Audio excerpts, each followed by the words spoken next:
Había una cosa que juré que jamás haría: casarme con un hombre al que mi padre admiraba más que a mí misma. Y sin embargo, ahí estaba yo, a los 23 años, con un vestido de novia que no elegí, frente al altar de una iglesia que tampoco elegí, a punto de darle mi mano a Rodrigo Castellanos Vega, el hombre que había cenado en nuestra mesa durante toda mi infancia, que me había visto crecer, que conocía el nombre de mi primer perro y la fecha en que me rompí el brazo cayendo de una bicicleta azul que mi padre nunca debió haberme regalado. Rodrigo, el mejor amigo de papá, el hombre de 47 años que esa noche se convertiría en mi esposo, y que esa misma noche me revelaría un secreto que haría temblar todo lo que yo creía saber sobre mi familia, sobre él y sobre mí misma. Déjame contarte cómo llegué hasta ahí, porque no fue de golpe. Ninguna tragedia lo es. Las tragedias se construyen despacio, con pequeñas decisiones que parecen razonables en el momento, con silencios que se acumulan como deuda, con amores que se disfrazan de obligación hasta que ya no sabes distinguir uno del otro. Mi historia empezó mucho antes de ese altar. Empezó la tarde en que mi padre me llamó a su estudio, me señaló el sillón de cuero frente a su escritorio y me dijo con esa voz suya que no admitía réplica: Rodrigo necesita casarse, Valentina, y tú vas a ayudar a esta familia. No me preguntó, no me consultó, no hubo suavidad en sus palabras, ninguna de esas caricias verbales que los padres usan cuando quieren pedirte algo difícil. Mi padre, Eduardo Salazar, no era un hombre de caricias, era un hombre de negocios, de apretones de mano, de acuerdos sellados con bourbon en vasos de cristal tallado. Y yo era, en su esquema del mundo, una pieza más de su tablero, la hija, el activo, la carta que había guardado para cuando más la necesitara. Tenía 22 años entonces. Acababa de terminar mi carrera de diseño en Bogotá, llevaba 8 meses viviendo en la ciudad, construyendo algo que se parecía vagamente a mi propia vida, y cuando sonó el teléfono con el número de la casa familiar en Medellín, sentí ese peso familiar en el pecho antes de siquiera contestar. Mi madre habló primero, con esa voz de algodón que usaba cuando quería envolver algo duro. Tu papá quiere verte, mi amor. Ven este fin de semana, que tenemos que hablar de algo importante. Lo que siguió fue el regreso a aquella casa grande y silenciosa, con sus pasillos de mármol y sus cortinas siempre a medio cerrar, como si la luz completa fuera un exceso que esa familia no podía permitirse. El estudio de mi padre olía a tabaco frío y a los libros que él jamás leía pero que compraba por metro para parecer culto. Me senté en el sillón de cuero, que siempre había sido demasiado grande para mí, y escuché. Rodrigo había enviudado 2 años atrás. Su empresa, una de las más sólidas en el sector de construcción e infraestructura del país, atravesaba un momento de presión por parte de socios extranjeros que cuestionaban su estabilidad personal. Según mi padre, Rodrigo necesitaba proyectar solidez, una imagen de hombre asentado, con raíces nuevas, y por razones que yo no terminé de comprender esa tarde, y que solo entendería muchos meses después, mi padre había ofrecido lo que no era suyo para ofrecer. Me quedé callada durante un tiempo que se sintió larguísimo. Luego pregunté la única pregunta que me pareció relevante. ¿Y él está de acuerdo? Mi padre bebió un sorbo de su vaso antes de responder. Rodrigo es un hombre razonable. Lo que no me dijo era si razonable significaba entusiasmado, resignado o simplemente calculador, y yo cometí el error de no insistir. Hubo presiones que vinieron después, no gritos, porque en esa familia los gritos eran de mal gusto. Fueron presiones más sofisticadas, Conversaciones de mi madre a las 2 de la madrugada sobre la deuda que teníamos con Rodrigo, sobre cómo él había prestado dinero en momentos difíciles, sobre cómo la empresa de papá no habría sobrevivido cierto año sin su intervención silenciosa. Fueron miradas de mi hermano mayor que me decían sin palabras que yo estaba siendo egoísta. Fue el peso acumulado de toda una vida de mensajes que me decían que las necesidades de los demás eran más reales que las mías, que el amor era sacrificio y el sacrificio era virtud, y que una buena hija entendía esas cosas sin que nadie tuviera que explicarlas. Conocí a Rodrigo 3 semanas después del estudio de mi padre. No de nuevo, claro, porque lo había conocido toda la vida. Pero lo conocí de otra manera, con esa conciencia incómoda de que ahora yo debía mirarlo de forma diferente. Fue en una cena familiar, con mi padre presidiendo la mesa y mi madre sirviéndose de anfitriona con esa perfección mecánica que había perfeccionado durante décadas. Rodrigo llegó puntual, como siempre, con esa elegancia tranquila que nunca había necesitado esfuerzo, camisa azul oscuro, sin corbata, pelo ya completamente gris en las sienes, aunque el resto conservaba algo de aquel castaño oscuro que yo recordaba de la infancia, manos grandes, mirada directa, sin adornos, el tipo de hombre que entra a un lugar y hace que el aire se reorganice a su alrededor, no por vanidad sino por una especie de gravedad natural. Me saludó con un apretón de mano, no un beso, no la efusividad habitual de los adultos que te conocen desde niña. Una mano extendida, firme, breve, y en sus ojos, que eran de ese gris verdoso que yo nunca había sabido cómo clasificar, no vi entusiasmo, ni incomodidad, ni lástima. Vi algo que tardé en nombrar. Vi deliberación, como si cada uno de sus gestos pasara primero por un filtro interno antes de manifestarse. Eso me perturbó más que cualquier otra cosa que hubiera esperado sentir. Durante la cena habló poco y bien.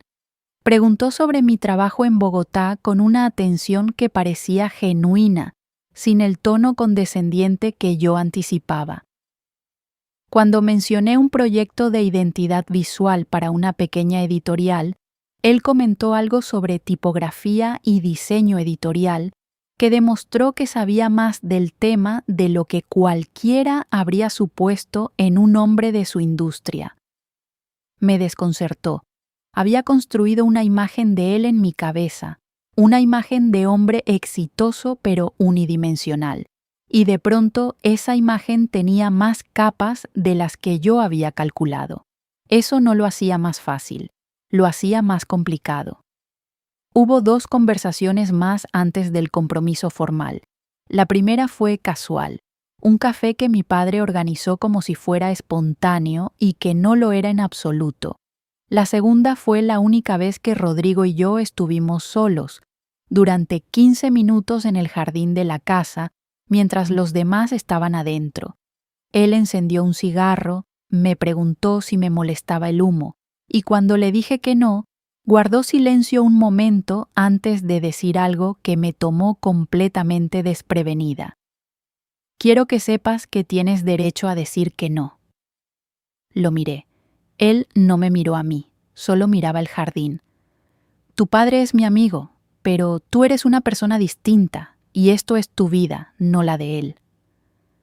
No supe qué responder, en parte porque nadie en esa casa me había dicho eso nunca, con esa claridad, sin adornos, en parte porque no podía saber si era honestidad o una táctica más refinada, en parte porque yo misma no sabía ya qué quería decir que no o que sí significaba cuando la presión había durado ya demasiadas semanas. Le dije que lo pensaría. Él asintió, aplastó el cigarro en el borde de la maceta con ese gesto preciso de quien no desperdicia movimientos, y entramos de regreso a la casa sin decir nada más. Dije que sí 3 días después, no porque hubiera dejado de tener miedo, no porque hubiera encontrado algo parecido al deseo. Lo dije porque estaba cansada del peso, porque una parte de mí quería creer que aquel momento en el jardín era real, y porque en el fondo, en ese lugar donde una se dice las verdades que no se atreve a decirle a nadie, sentía curiosidad, una curiosidad peligrosa por ese hombre que no era lo que yo había supuesto que sería. Los meses de preparación de la boda fueron un ejercicio de supervivencia. Mi madre tomó el control de cada detalle con la eficiencia de una directora de orquesta, y yo me convertí en la muñeca que probaba vestidos, aprobaba flores y sonreía en reuniones con personas que me hablaban con esa mezcla de envidia y compasión que reciben las mujeres jóvenes que se casan con hombres poderosos y mayores. Rodrigo apareció lo necesario en ese proceso. Era puntual cuando debía estarlo, correcto en cada contexto y absolutamente impenetrable. No hubo gestos románticos, no hubo llamadas largas, no hubo ninguno de esos rituales de acercamiento que yo había visto en películas y que una parte infantil de mí todavía esperaba. Solo había esa cortesía suya, esa distancia perfectamente mantenida, esa sensación de estar cerca de alguien que vive detrás de un cristal muy limpio. Una noche me llamó, tarde, cuando yo ya estaba en la cama con el portátil encendido intentando trabajar. Fue una llamada corta. Me preguntó si había algo que yo necesitara para sentirme más cómoda en la casa donde viviríamos después de la boda. Una casa suya en El Poblado, grande y decorada con ese gusto austero que yo ya asociaba con todo lo que era él. Le dije que solo necesitaba tener un espacio para trabajar, una habitación con buena luz natural. Hubo una pausa. Luego dijo: «Ya está. Mañana le digo a Tomás que prepare el cuarto del lado norte. Da al jardín». Y colgó, sin más, sin ninguna de esas efusividades que esperaría cualquier persona normal. Y sin embargo, al día siguiente, cuando pasé por la casa para firmar unos documentos, vi que la habitación del norte ya tenía la ventana ampliada y un escritorio nuevo frente a ella. No supe qué hacer con eso. No supe si era consideración genuina o control disfrazado de gesto amable. Esa ambigüedad se convirtió en el ritmo constante de aquellos meses. 2 pasos hacia algo que podría ser real, uno hacia atrás donde todo era opaco de nuevo. La noche antes de la boda no dormí. Me quedé en el cuarto de mi infancia, que mi madre había dejado igual que siempre como si el tiempo no hubiera pasado, y miré el techo durante horas. No lloraba. No era tristeza exactamente lo que sentía. Era algo más difuso, más honesto. Era la conciencia plena de que estaba a punto de cruzar una línea desde la que no habría regreso sencillo, y que lo hacía sin saber con certeza qué había al otro lado. En algún momento antes del amanecer me levanté. Fui a la ventana y miré el jardín oscuro. Me pregunté si Rodrigo también estaba despierto en ese momento, y qué pensaría si lo estaba, y si detrás de ese cristal que siempre mantenía habría algo vivo que pudiera, algún día, dejar entrar un poco de luz. La boda fue exactamente lo que yo esperaba que fuera, perfecta en su superficie y extraña por debajo. La iglesia de San Ignacio, llena de gente que conocía a mi padre o a Rodrigo o a ambos. Flores blancas y verdes, música austera, nada de excesos. Cuando caminé hacia el altar del brazo de mi padre, con ese vestido de seda marfil que mi madre había elegido porque era clásico y no te va a arrepentir, sentí las miradas como una presión física sobre la piel. No las miradas de admiración que una imagina en su boda. Eran miradas de curiosidad. Todos sabían la diferencia de edad. Todos calculaban algo, evaluaban algo, y yo lo sentía en cada paso. Rodrigo estaba al final del pasillo, de espaldas, y giró cuando escuchó los primeros acordes del órgano. Llevaba un traje gris oscuro, casi negro, con una flor blanca en el ojal, y cuando nuestras miradas se encontraron, ocurrió algo que no había calculado. Por un segundo, solo un segundo, vi algo en él que no había visto antes. No era ternura exactamente, ni tampoco la frialdad habitual. Era una especie de reconocimiento, como si me mirara de verdad, no como a la pieza de un acuerdo, no como a la hija de su amigo, sino como a la persona que era. El segundo pasó. Él volvió a ser él mismo, esa compostura perfecta, y yo llegué al altar y puse mi mano en la suya. Sus manos eran más cálidas de lo que yo esperaba. La ceremonia fue larga. El padre habló de la familia como fundamento, del amor como decisión, de la fidelidad como práctica diaria. Yo escuché con esa parte de la mente que registra sin procesar, mientras otra parte de mí observaba los detalles, la forma en que Rodrigo respondía cada parte del rito con precisión y sin exceso, la manera en que su perfil se recortaba contra la luz de los vitrales, el temblor muy pequeño que vi en su mano izquierda durante un instante cuando el sacerdote empezó con los votos, un temblor que se fue tan rápido que casi dudé haberlo visto, pero lo vi, y me quedé pensando en él durante todo el banquete, durante las horas de música y champán y personas que me abrazaban y me decían qué afortunada eras, qué hombre tan extraordinario, qué vida te espera. Mi madre se acercó en un momento del baile, cuando Rodrigo estaba al otro lado del salón hablando con unos socios. Me tomó del brazo con una delicadeza que en ella siempre escondía algo urgente. «Estás haciendo lo correcto», me dijo. Lo dijo con una convicción que me partió algo por dentro, porque no era un consuelo, era una absolución que ella se estaba dando a sí misma. Hubo un momento en el banquete que no olvidaré. Estaba sentada a la mesa principal con la copa en la mano, y vi a mi padre y a Rodrigo en un rincón del salón, de espaldas a todos, hablando en voz muy baja. Mi padre tenía una expresión que yo nunca le había visto. No era la de hombre seguro de sí mismo que siempre proyectaba. Era algo más pequeño, algo que se parecía a la gratitud o quizás al alivio. Rodrigo lo escuchaba con los brazos cruzados y un gesto imposible de leer. En un momento dado, mi padre le puso la mano en el hombro.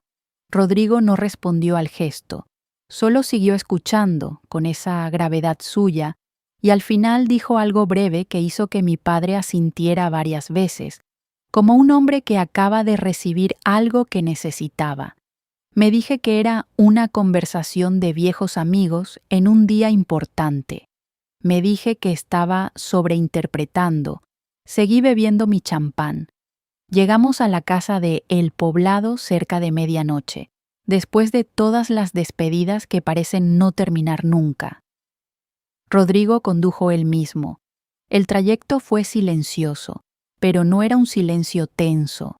Era algo distinto, una especie de quietud compartida, como dos personas que no necesitan llenar el aire porque cada una está ocupada en su propio pensamiento. Yo miraba la ciudad pasar por la ventanilla, las luces de Medellín extendiéndose por las laderas como una constelación terrestre, y pensé que cualquier otra mujer en mi posición estaría aterrada o emocionada, y que yo estaba las dos cosas y ninguna, en ese punto neutro donde los sentimientos se anulan entre sí. La casa era exactamente como la recordaba, pero de noche tenía una dimensión diferente. Las luces interiores encendidas desde adentro, el jardín en penumbra, el silencio de los barrios que cuestan lo que esa casa costaba. Tomás, el asistente de Rodrigo que vivía en un apartamento anexo, había dejado todo preparado, una cena fría en la cocina, las luces en el nivel justo, flores frescas en varios cuartos. Rodrigo revisó todo con esa mirada suya de quien nota los detalles sin hacer comentarios sobre ellos, y luego se quitó el saco y lo colgó en el respaldo de una silla con un gesto que era completamente doméstico, completamente humano, y que por alguna razón me afectó más que cualquier otra cosa de ese día. Me mostró mi habitación, la del norte, la que daba al jardín. Estaba impecable, con el escritorio frente a la ventana y una luz de lectura sobre el buró. Si necesitas algo, hay intercomunicador en la pared. Asintió levemente. Buenas noches, Valentina. Y se fue a su propia habitación, que estaba al final del pasillo, separada de la mía por una distancia discreta y perfectamente calculada. Me quedé sola en el centro de ese cuarto y sentí algo que tardé en nombrar. Era alivio. Alivio de que no hubiera expectativas físicas inmediatas, de que hubiera respeto en esa separación. Pero también, y esto me costó admitirlo, había algo que no era exactamente decepción, pero que se le parecía. Una pregunta sin hacer.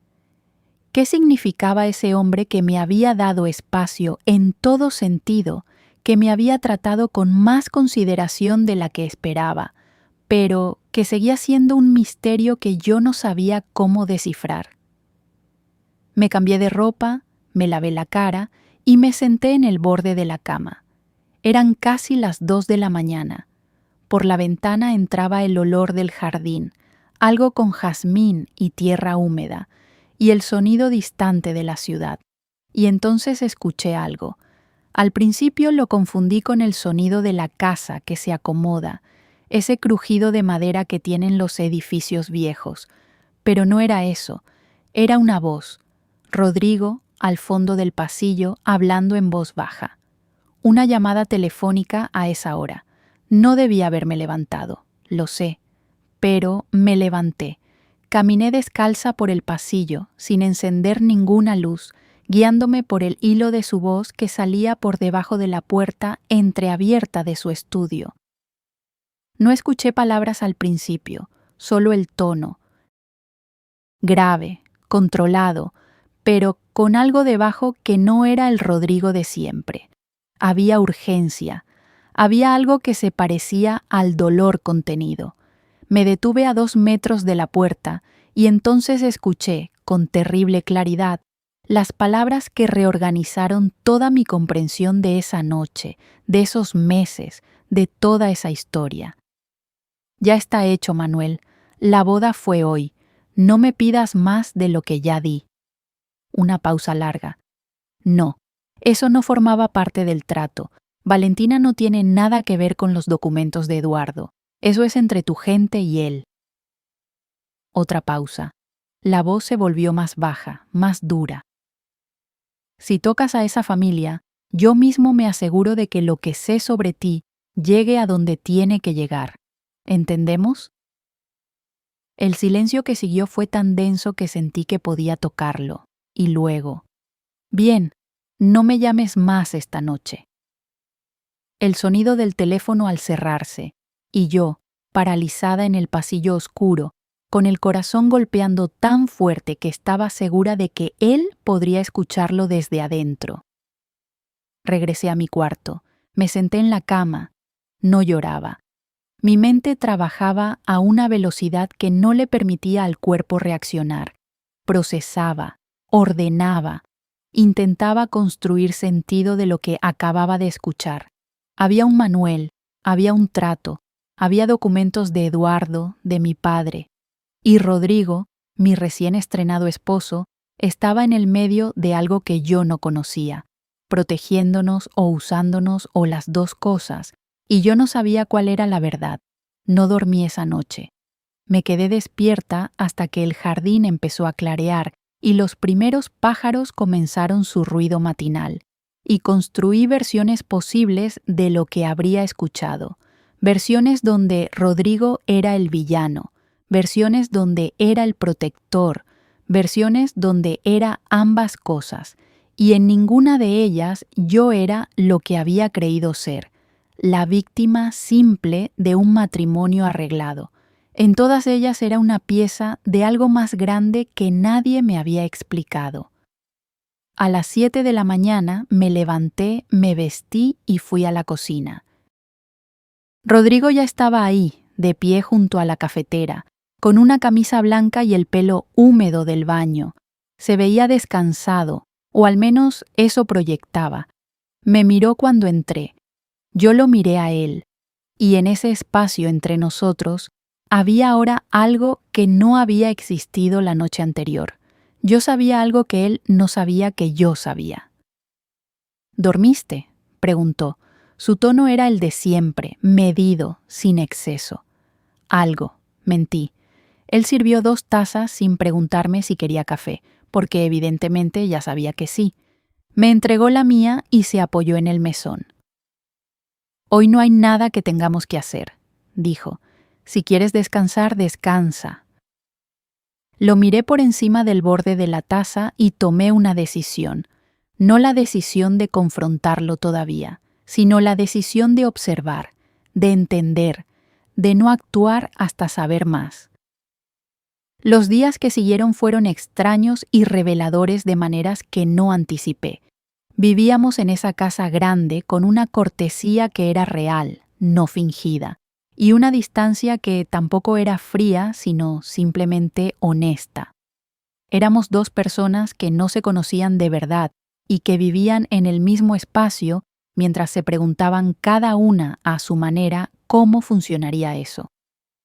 Rodrigo se iba temprano, llegaba para cenar casi siempre y en las noches leía en su estudio.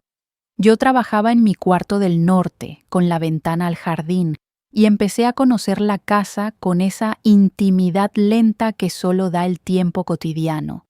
Aprendí cosas de él en esos días, que tomaba el café sin azúcar pero con cardamomo, un hábito que había traído de un viaje a Turquía hacía años, que escuchaba música clásica mientras trabajaba, específicamente Arvo Pärt, y que el volumen nunca era demasiado alto porque le molestaba la música que invadía, que tenía un perro viejo, un labrador canela llamado Brutus, que dormía en su habitación y que me adoptó a mí con esa lealtad silenciosa que tienen los perros viejos que ya no necesitan demostrar nada.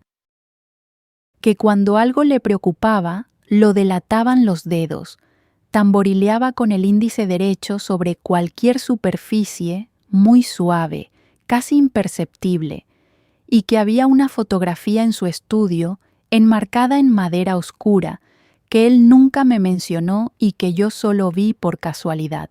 Una mujer joven con el pelo oscuro riendo hacia la cámara, con una montaña nevada de fondo, su esposa, la que había muerto. La primera vez que comimos juntos solos, sin visitas, sin mi familia presente, él me preguntó sobre mi trabajo de manera genuina, con preguntas específicas que demostraban que había prestado atención a todo lo que yo había mencionado antes. Y en algún punto de esa conversación, sin que yo lo planeara, le pregunté, ¿cómo fue que llegaste a interesarte en el diseño? Él dejó el tenedor con cuidado. Me miró un momento antes de responder. Mi primer trabajo fue en el área de comunicación de una firma de arquitectura. Quería ser arquitecto, no funcionó. ¿Por qué no? Porque mi padre se enfermó cuando yo tenía 21 años y alguien tenía que hacerse cargo del negocio familiar. Una pausa. A veces las vidas que vivimos no son exactamente las que elegimos. No supe si lo decía solo de sí mismo o también de mí, pero guardé esas palabras. Fue en la 3ª semana cuando llamó mi padre. Fue una llamada normal en apariencia, de esas que los padres hacen para saber cómo están sus hijos recién casados, llena de preguntas triviales sobre la casa y los planes de viaje y si Rodrigo me trataba bien. Pero en un momento de esa conversación, casi al pasar, mi padre dijo algo que me detuvo. ¿Rodrigo te ha mencionado algo sobre unos documentos que le pedí guardar? Lo pregunté con una naturalidad tan estudiada que en otra circunstancia no lo habría notado. pero yo ya estaba en alerta. No, respondí. Nada. Hubo una fracción de silencio. Bien, dijo mi padre. Es algo de trabajo. No te preocupes. Colgué y me quedé mirando el teléfono. Los documentos de Eduardo. El manual de la llamada nocturna. La conversación de mi padre con Rodrigo en el rincón del salón el día de la boda. Las piezas existían. Lo que me faltaba era el hilo que las conectaba. Esa noche, cuando Rodrigo llegó a cenar, lo observé con una atención renovada. Estaba más callado que de costumbre. El índice tamborileaba sobre la mesa una vez, suave, mientras esperaba que Tomás sirviera. Le pregunté si todo estaba bien. Me miró. ¿Sí? Una sola palabra, pero la manera en que la dijo contenía demasiado para ser solo sí. Me quedé callada y dejé que el silencio trabajara, que es lo que hacen los silencios cuando uno les da espacio. Rodrigo dejó el tenedor. ¿Cuánto sabes? Lo preguntó de frente, sin rodeos, con esa manera suya de ir al punto sin preparación. Me tomó por sorpresa, aunque no debería haberlo hecho. Lo miré. Lo suficiente para tener preguntas. Él asintió despacio. Se levantó, fue a buscar la botella de whisky que guardaba en el mueble de la sala, sirvió 2 vasos, aunque yo casi nunca tomaba whisky, puso uno frente a mí y se sentó de nuevo. Y entonces me contó que hacía 4 años, cuando mi padre atravesaba la crisis más grave de su empresa, había recurrido a financiamiento de fuentes que no debería haber tocado, fuentes vinculadas a un grupo que operaba en el límite de lo legal, cuyo representante era un hombre llamado Manuel Fuentes. Mi padre había firmado documentos que comprometían activos de la empresa a cambio de liquidez inmediata, documentos que, en las manos equivocadas, podían destruir la empresa y la reputación de mi padre, y de paso arrastrar a toda la familia. Manuel Fuentes había empezado a presionar hacía 6 meses. Quería más, siempre más, ese mecanismo insaciable del chantaje cuando encuentra tierra fértil. Y mi padre, desesperado, había acudido a Rodrigo. Rodrigo había estado manejando la situación desde entonces. Había usado sus propias conexiones, su propio capital de relaciones y de información para contener a Manuel. La boda había sido parte de esa contención, proyectar estabilidad, mostrar alianzas sólidas, enviar un mensaje de que la familia Salazar no estaba sola ni desprotegida. No era un matrimonio de conveniencia en el sentido simple, era una muralla. ¿Y yo? Pregunté cuando terminó. La voz me salió más quieta de lo que esperaba. ¿Qué sabías de lo que yo sentía al respecto? Rodrigo me miró durante un momento largo. Sabía que no te habían preguntado lo que debían preguntarte. Su voz no tenía excusa en el tono ni autojustificación. Era solo la declaración de un hecho. Y aún así aceptaste el acuerdo con mi padre. ¿Sí? ¿Por qué? Una pausa. Y entonces, por primera vez desde que lo conocía, vi algo en él que no se parecía a ninguna de las versiones que yo había construido. Vi algo que era más parecido a la verdad desnuda de una persona. Porque conozco a tu padre desde hace 30 años y porque hay deudas que no son de dinero. No supe qué hacer con eso. Me levanté de la mesa, tomé el vaso de whisky que no había tocado y lo tomé de un sorbo, cosa que nunca hago, y que me quemó de la garganta hacia abajo de una manera que fue casi necesaria. Luego fui a mi cuarto y cerré la puerta, no con rabia, con la necesidad de estar sola para pensar. Las noches siguientes fueron distintas. Había algo que había cambiado en el aire de esa casa, algo que se había abierto con esa conversación, como una ventana que lleva demasiado tiempo cerrada y que finalmente deja entrar corriente. Rodrigo no me presionó, No buscó continuidad inmediata, pero tampoco volvimos a la cortesía distante de antes. Había algo nuevo, una honestidad sin nombre todavía, una conciencia mutua de que el otro era más complejo de lo que parecía. Una tarde lo encontré en el jardín, sentado en el banco de madera junto a la fuente, con Brutus acostado a sus pies y un libro abierto en las manos que evidentemente no estaba leyendo porque miraba el agua. Me senté a su lado sin que me invitara, sin pedir permiso. Él no se movió. Estuvimos callados un rato largo, y en ese silencio yo sentí algo que no esperaba sentir, una especie de comprensión, no justificación, comprensión. La diferencia es importante. ¿La amabas?, le pregunté, y él supo de inmediato a quién me refería. No respondió enseguida. Miró el agua de la fuente. ¿Sí? Una sola palabra que pesaba todo lo que no dijo. ¿La extrañas? Todos los días. Lo dijo sin drama, sin autocompasión, con esa factura emocional particular de los hombres que sienten profundo y hablan poco. ¿Y entonces por qué esto?, le pregunté, y abarcaba todo con ese esto, la boda, el acuerdo, yo. Él giró a mirarme por primera vez desde que me había sentado, porque a veces hacer lo que corresponde es lo único que le da sentido a lo que uno es. Eso podría haber sonado a autosacrificio grandioso y vacío. En su boca no lo era. En su boca era simplemente la descripción de cómo funcionaba ese hombre.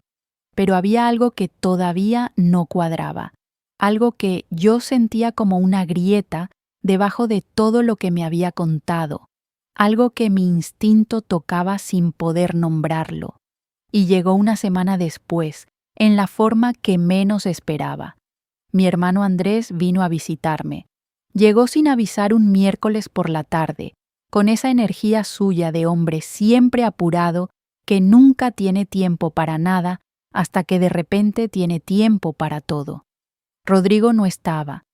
Tomamos café en la sala y Andrés miró la casa con ese ojo evaluador suyo antes de preguntarme, demasiado casual, si Rodrigo me había mencionado los acuerdos de la empresa.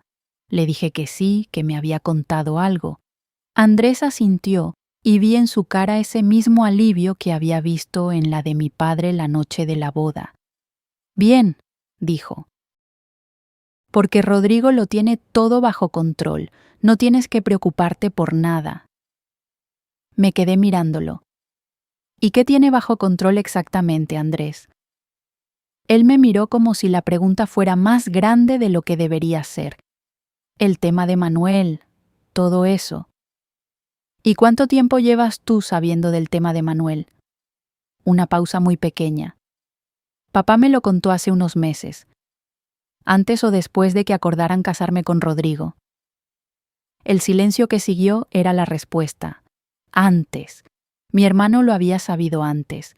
No era solo mi padre el arquitecto de ese acuerdo. Era también Andrés. Los dos hombres de mi familia, los dos que supuestamente me querían, habían decidido juntos que yo era la solución a un problema que yo ni siquiera sabía que existía. Cuando Andrés se fue, salí al jardín y me quedé parada en el pasto con los pies descalzos sobre la tierra fría de la tarde y me pregunté, con una claridad brutal, qué sentía. Y lo que sentí fue esto: traición. Una traición limpia, sin ambigüedad. Mi padre, mi hermano, hombres que me habían enseñado a confiar en la familia como en un refugio, me habían usado como moneda de cambio, no con crueldad deliberada, quizás, pero me habían usado, y luego estaba Rodrigo, que había aceptado el acuerdo, que sabía lo que yo no sabía, que me había dado espacio y consideración y café con cardamomo y una habitación con ventana al norte, pero que también era parte de eso, y yo no sabía qué hacer con esa mezcla porque no era simple, no era binaria, no cabía en ninguna de las categorías que el dolor necesita para ser manejable. Esa noche, cuando Rodrigo llegó, No lo dejé instalarse. Lo esperé en la sala, de pie, con los brazos cruzados y la convicción de quien ha decidido que ya basta de medias verdades. Le conté lo de Andrés. Le conté lo que había sentido al entender que no solo mi padre, sino también mi hermano habían sabido, planeado, acordado. Y luego le dije algo que llevaba días preparando sin saber que lo preparaba. Necesito que me digas todo. Todo lo que no me has dicho, porque estoy viviendo en esta casa, en este matrimonio, en esta vida, y no sé si lo que estoy construyendo aquí es real o es otra cosa que alguien diseñó para mí sin consultarme. Rodrigo me miró durante lo que pareció un tiempo muy largo. No se defendió, no minimizó. Se sentó en el sillón frente a mí, se inclinó hacia adelante con los codos sobre las rodillas y empezó a hablar. Me contó lo que no me había contado la otra noche. Me contó que Manuel Fuentes no era solo un prestamista de dudosa reputación. Era el socio oculto de una operación que llevaba años lavando capital a través de empresas de construcción y que mi padre había entrado en ese circuito sin entender completamente dónde pisaba. Cuando lo entendió, ya era tarde. Los documentos que había firmado eran suficientes para hundirlo, no solo económicamente, sino legalmente.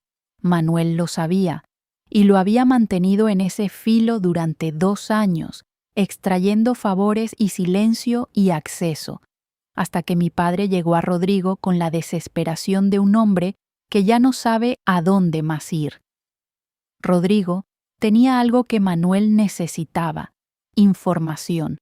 Información sobre las operaciones de Manuel que él había ido acumulando durante años a través de sus propias conexiones en el sector. No era un hombre limpio en el sentido ingenuo de la palabra. Era un hombre que conocía el mundo tal como funcionaba y que sabía cómo moverse en él sin mancharse de manera irreparable. El acuerdo que había hecho con Manuel era simple. Él guardaba silencio sobre ciertas operaciones de Manuel, a cambio de que Manuel dejara a mi padre en paz. Pero ese acuerdo necesitaba peso. Necesitaba que quedara claro que Rodrigo tenía skin in the game, como dicen en inglés, que había apostado algo propio. El matrimonio era ese algo. Era la demostración de que él se había integrado a la familia Salazar de manera permanente, que su protección era personal, no solo transaccional. Me detuve en ese punto. Dejé que las palabras se asentaran. Y luego pregunté la pregunta que importaba de verdad. ¿Y tú? ¿Qué ganabas tú con esto? Rodrigo me miró. Esta vez no apartó los ojos. Nada que tú debas agradecerme. No te pregunté si debo agradecértelo. Te pregunté qué ganabas. Un largo silencio, y entonces dijo algo que no esperaba. Cuando Marcela murió, pasé un año sin saber para qué levantarme. Tu padre fue la única persona que estuvo ahí todos los días. No con palabras grandes, solo estuvo. Vino a la casa, tomó café, se sentó conmigo en el silencio. Un hombre que no sabe estar en el silencio, que siempre necesita llenar todo, y sin embargo aprendió a callarse por mí. Su voz no se quebró, pero algo en el tono cambió, fue más suave, más adentro. Hay cosas que no tienen precio en dinero, y cuando alguien que te las dio necesita que hagas algo difícil, lo haces. Me quedé sin palabras durante un momento. Luego pregunté, más suave ahora: ¿y yo? En todo ese cálculo, ¿yo era solo una variable? Rodrigo me miró directamente. Al principio, sí. La honestidad de eso dolió más que cualquier mentira habría dolido. ¿Y ahora? Fue la pregunta más pequeña que había hecho, la más expuesta, la más honesta. Rodrigo tardó en responder. Se levantó, fue a la ventana, miró el jardín que ya estaba oscuro. Cuando habló, lo hizo de espaldas. Ahora sé que fui parte de algo que no te hicieron bien, y eso me importa de una manera que no calculé que me importaría. No era una declaración de amor, era algo más difícil que eso. Era una persona diciéndole a otra que su existencia había cambiado algo en él, y eso, que es más pequeño y más grande que el amor al mismo tiempo, fue lo que me quebró finalmente. No lloré de inmediato, lloré después en mi cuarto, sola, con la cara en la almohada y Brutus, que había entrado sin que yo lo invitara y que se había acostado junto a la cama como si supiera que esa noche yo necesitaba presencia sin preguntas. Pasaron 2 semanas más. 2 semanas en las que todo cambió y nada cambió externamente, pero en las que algo se fue reorganizando por dentro, en mí y posiblemente en él, aunque él siguiera siendo ese hombre que no dejaba ver su interior con facilidad. Hablamos más, no de manera dramática, sino de manera real, de su infancia en Cali, de la empresa que había construido desde cero, de su esposa que había sido bióloga marina y que lo había llevado a ver ballenas en el Pacífico y que había muerto de un cáncer que se detectó tarde y que había destruido en él algo que todavía no había reconstruido del todo. De mi infancia en esa casa grande, con su mármol y sus silencios, de la manera en que yo había aprendido a ocupar el menor espacio posible para no generar problemas, de los sueños que tenía antes de que mi padre me llamara a su estudio. Un día, sin planearlo, le mostré mis trabajos de diseño, no los comerciales, sino los personales, los que hacía para nadie excepto para mí. Ilustraciones que mezclaban arquitectura y naturaleza con una estética que había desarrollado sola durante años. Él los vio en silencio durante un tiempo largo, pasando cada imagen con cuidado. Luego dijo: «Son extraordinarios». No lo dijo como cumplido, lo dijo como observación factual, y por eso me importó más que cualquier elogio efusivo. La confrontación con mi padre llegó 3 semanas después. No la planeé. Fueron a visitarnos mis padres un domingo, de esos almuerzos familiares que mi madre organizaba con la regularidad de un calendario litúrgico, y algo en mí ese día no quiso seguir guardando. Estábamos en la mesa, mi padre hablando de política y de negocios con Rodrigo, mi madre preguntándome sobre la decoración de la casa, y en un momento de silencio entre temas, lo dije: «Papá, quiero que me cuentes tú, con tus palabras, por qué decidiste casarme con Rodrigo». El silencio que siguió tenía una textura particular.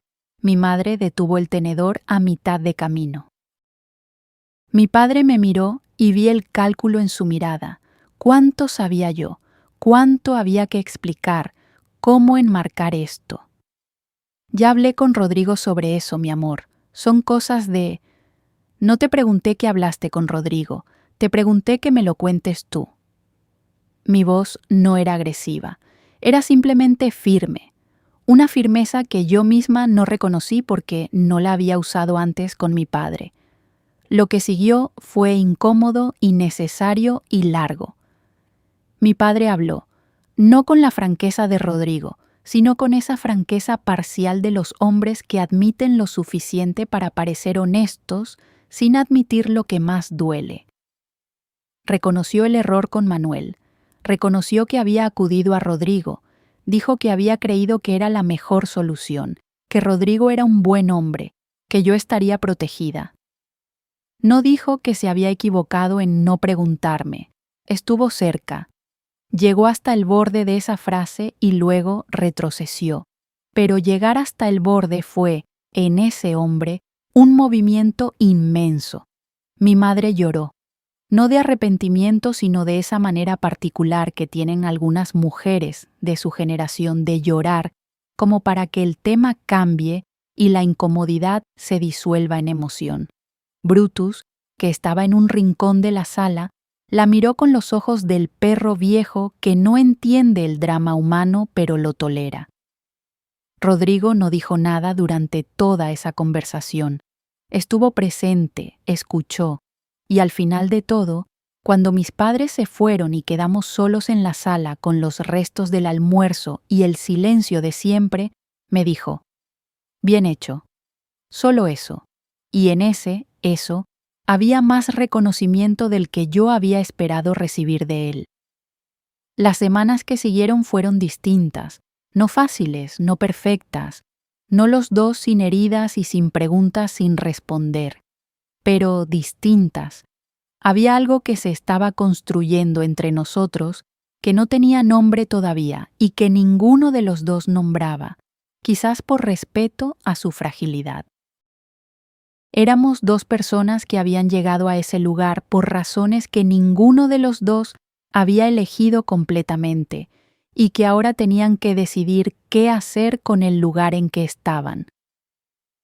Hubo una noche, ya pasado el tercer mes, en que no pude dormir y salí al jardín pasada la medianoche. El cielo estaba despejado y Medellín brillaba desde las laderas con esa belleza particular que tiene la ciudad de noche. Me senté en el banco de la fuente, con los pies descalzos en el pasto húmedo, y al rato escuché pasos. Rodrigo salió con 2 tazas de café, descalzo también, con una camisa vieja que era la primera vez que le veía.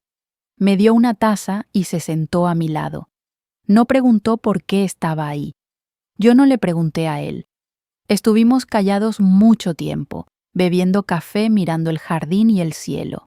Y en ese silencio, que ya no era incómodo ni lleno de cosas no dichas, sino simplemente silencio, sentí algo que no había sentido en meses. Sentí que estaba exactamente donde estaba, sin querer estar en otro lugar, sin calcular ni temer ni proyectar. Solo ahí, en ese jardín, con ese hombre, con ese café que sabía a cardamomo porque era el de él. Fue él quien habló primero. «¿En qué piensas?» «En que no sé qué es esto», respondí con honestidad. «¿Esto?» «Esto. Nosotros. Si es algo o si es solo la situación». Rodrigo bebió su café. «Puede ser las dos cosas». «¿Cómo?» «Puede haber nacido de la situación y aún así ser algo». No respondí enseguida. Luego dije: «¿Tú qué quieres que sea?» Y él, que era un hombre de pocas respuestas directas a las preguntas directas, me miró de esa manera suya que ya yo sabía que antecedía a las cosas que le costaban. «Quiero que sea lo que tú decidas que es. Cuando lo decidas, sin presión». Una pausa. «Y si decides que no es nada, lo respeto». Lo dijo con esa contundencia suya de hombre acostumbrado a decir cosas que duela decirlas, y yo supe que era verdad, que lo respetaría. Y eso, paradójicamente, fue lo que más peso puso del lado opuesto de la balanza. El asunto de Manuel se resolvió 4 meses después de la boda, no de manera dramática ni cinematográfica, sino de la manera en que se resuelven las cosas reales, lentamente, con presión sostenida, con los documentos correctos llegando a las manos correctas. Rodrigo no me dio detalles y yo no los pedí. Lo que supe fue que una mañana él llegó a desayunar con ese aire particular de quien ha cerrado algo que llevaba tiempo abierto, y cuando le pregunté si todo estaba bien, dijo que sí, y esta vez el sí no tenía capas, era simplemente sí. Mi padre me llamó esa tarde. Por primera vez en mucho tiempo, sentí en su voz algo que no era el Eduardo Salazar de negocios ni el Eduardo Salazar de decisiones. Era algo más antiguo, más pequeño, más cercano a la persona que debió haber sido siempre debajo de todo eso. «Valentina», dijo, y solo con mi nombre supe que venía algo diferente. «Me equivoqué en cómo manejé esto contigo. Debía haberte explicado, debía haberte preguntado». No añadió más. No lo hizo mejor ni más completo, pero fue real. Y con un hombre como mi padre, lo real a medias sigue siendo un movimiento inmenso. Le dije que lo escuchaba. No le dije que todo estaba bien porque no todo estaba bien todavía. pero le dije que lo escuchaba, y eso era un comienzo. Hubo una tarde, ya entrado el 5.º mes, en que Rodrigo llegó más temprano que de costumbre y me encontró en mi estudio trabajando en un proyecto nuevo, algo que me había emocionado de verdad por primera vez en mucho tiempo.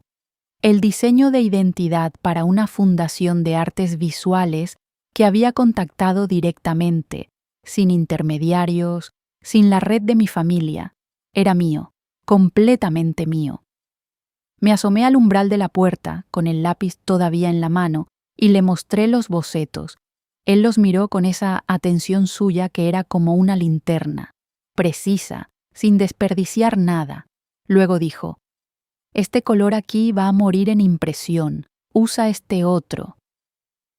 Y señaló exactamente el tono que yo había dudado usar.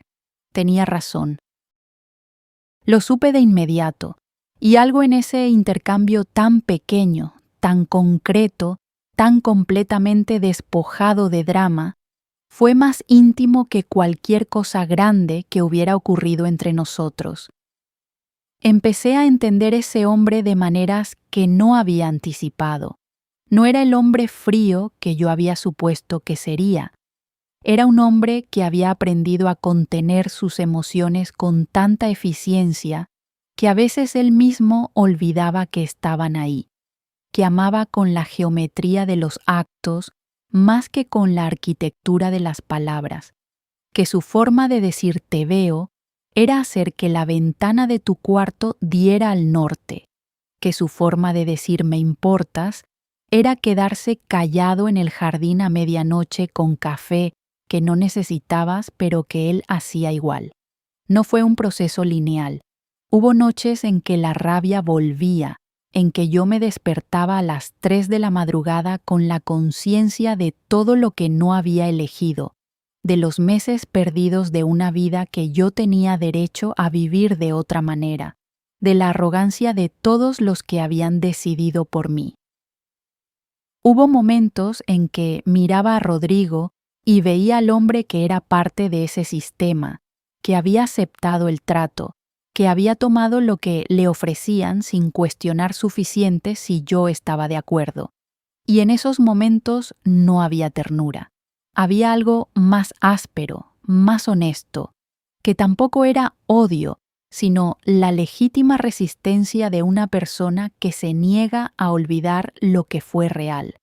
Pero también había esto, que él había tenido 30 segundos en ese jardín antes de la boda, para decirme que podía decir que no, y que yo, en esos 30 segundos, había visto algo en él que me había hecho quedarme, no por presión, por curiosidad, por esa corazonada que a veces tiene uno sobre las personas y que es más difícil de ignorar que cualquier argumento racional. Un día, ya en el 6.º mes, le pregunté algo que había guardado desde el principio. Aquella noche en el jardín, antes de la boda, cuando me dijiste que tenía derecho a decir que no. ¿Lo decías en serio? Me miró. Sí. ¿Y si hubiera dicho que no? Una pausa muy pequeña. Habría encontrado otra manera de proteger a tu padre. ¿Sin casarte con nadie? Sin casarme con nadie. Lo dije sin adorno. ¿Y habrías preferido eso? Rodrigo me miró durante un momento que se sentía más largo de lo que era. No. Una sola palabra. Pero esa vez era distinta de todos los otros síes y noes de ese hombre. Esa vez tenía algo vivo en el centro, algo que no venía del cálculo sino de otro lugar más profundo, y yo, que llevaba 6 meses aprendiendo a leerlo, lo supe. No dije nada, solo asentí, y seguimos con lo que estábamos haciendo, él con su informe y yo con mis bocetos, en ese silencio que ya era completamente nuestro. Hubo un momento, mucho después, que fue el verdadero clímax de todo esto. No fue dramático en el sentido del drama que uno imagina. Fue una tarde de lluvia, en el jardín cubierto de ese ruido suave del agua sobre las hojas, y Rodrigo me encontró sentada en el umbral con el café en las manos mirando el aguacero. Se sentó a mi lado en el umbral, con el hombro rozando el mío, y durante un rato largo solo escuchamos la lluvia. Luego él dijo: «Tengo miedo». Lo dijo con la misma voz con que decía cualquier cosa, sin inflexión especial, pero el contenido era tan diferente de todo lo que él siempre decía que me volteé a mirarlo. «¿De qué?» «De que esto funcione», dijo, y ante mi silencio añadió: «La última vez que algo me importó de verdad me duró menos de lo que debía. No soy buen apostador cuando hay demasiado en juego». Esa fue la grieta más grande que vi en él, la única vez que lo vi sin el cristal. No la tristeza por Marcela, que había contado antes con ese dolor contenido de siempre, sino el miedo de hombre que ha perdido y que sabe exactamente cómo se siente perder, y que aún así está ahí, en ese umbral, con el hombro rozando el mío y la lluvia delante. Le dije lo único que me pareció honesto. «Yo también tengo miedo». «¿De qué?» «De que haya sido parte de algo que no estaba bien y de que me importe de todas formas». Una pausa. «Las dos cosas son verdad al mismo tiempo». «Sí. Y no sé qué hacer con eso». «Yo tampoco». Y ahí, en esa lluvia, en ese umbral, algo que llevaba meses construyéndose en silencio, encontró finalmente un nombre. No un nombre grande ni definitivo ni de esos que uno pronuncia con música de fondo. Un nombre pequeño, frágil, real. El nombre de dos personas que están en el mismo lugar al mismo tiempo, sabiendo que están ahí, sin pretender que es más simple de lo que es. Lo que siguió no fue la resolución perfecta de todo. Mi relación con mi padre siguió siendo complicada, como lo son todas las relaciones que han sido traicionadas y reparadas a medias. Con Andrés tuve una conversación larga y difícil que no terminó en reconciliación inmediata, sino en algo más honesto, el reconocimiento mutuo de lo que había ocurrido, sin disfraces. Mi madre siguió siendo mi madre, con toda la limitación y el amor entremezclados que eso implicaba, y aprendí a aceptar eso también, no como resignación, sino como la comprensión adulta de que las personas son exactamente tan grandes como son capaces de ser. Y Rodrigo. Rodrigo siguió siendo ese hombre que ponía cardamomo en el café y leía a Arvo Pärt en voz baja y tamborileaba con el índice cuando algo le preocupaba. Pero también fue siendo, con el tiempo, el hombre que tocaba el marco de la puerta de mi estudio cuando quería decir algo y no sabía cómo empezar, el que aprendió a preguntar cómo estaba y a esperar la respuesta real, no la de conveniencia. El que una noche, ya entrado el 8º mes, me preguntó si quería ir a ver ballenas al Pacífico, y cuando le pregunté por qué, respondió solo: «Porque ella me enseñó que es lo más parecido a entender que el mundo es más grande que uno mismo, y creo que te haría bien». Fuimos. Vi las ballenas en el Pacífico colombiano, en ese azul profundo que no tiene palabras adecuadas, y Rodrigo estuvo a mi lado en la popa del barco con el viento en la cara, y esa expresión suya de hombre que siente cosas intensas y las guarda para adentro. Pero en un momento, cuando una ballena emergió a pocos metros con esa majestuosidad que te hace sentir completamente pequeña y completamente viva al mismo tiempo, él me tomó la mano, sin mirarme, solo la tomó y la sostuvo. No sé si eso es amor. No sé si lo que hay entre nosotros tiene ese nombre o algún otro o ninguno todavía.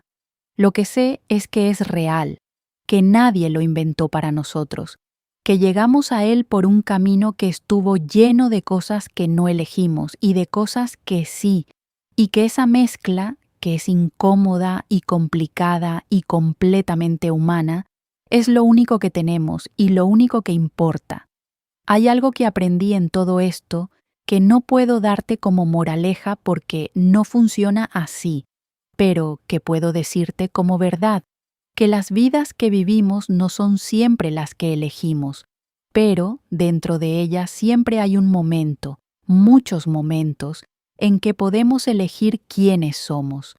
Yo fui la hija que dijeron que sí sin que le preguntaran, y también soy la mujer que se sentó frente a su padre en una mesa de domingo y le pidió la verdad con su propia voz. Las dos soy yo, y la segunda no existiría sin haber sobrevivido a la primera. Cuando pienso en esa noche de bodas, en el pasillo oscuro con su voz filtrándose por la puerta entreabierta, ya no la recuerdo como el momento en que descubrí que me habían usado. La recuerdo como el momento en que empecé a despertarme, en que el miedo se volvió pregunta, y la pregunta se volvió voz, y la voz encontró, despacio, un lugar donde ser escuchada, esa ballena emergiendo del agua, y su mano en la mía, y el océano que no termina en ningún horizonte que podamos ver. Eso es lo que me quedó de todo esto, y resulta ser suficiente,